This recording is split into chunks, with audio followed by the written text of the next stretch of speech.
Čia tavo laida Duok žaibą. Dabar mes aklausime būsimos prezidentės. Labą dieną. Labą dieną. Na taip, aš rūšiuoju. Galim sakyti, kiek laiko rūšiuojate? Aš rūšiuoju galbūt jau 4 metus. Kodėl rūšiuojate?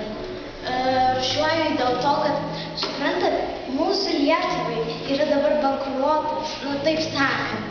Pritrūko pinigų. Ir kai mes rūšiuojame, pinigų padaugės, nes mes tikrai gausim paramą iš Europos, vien dėl to, kad mes saugome savo šalį. Taigi, dėl to. O kas čia prie jūsų stovi, gali pasakyti? Čia mano apsauginis matukas ir mano apsauginis robutis. Čia mano abu apsauginiai, žodžiu, nes, žinot. O gal galis kitą dieną rūšiuoja irgi? Tai jų ir paklausti. Rūšiuojat? Taip. O jūs? Žinokit, kaip su akmenyje, žinot, mes kaip nešiukšinam per daug, valgom privačiose ten visokiose teritorijose, tai nieko nešiukšinam. Supratau. Labai dėkui už informaciją. Tai buvo laida Duok žaibą.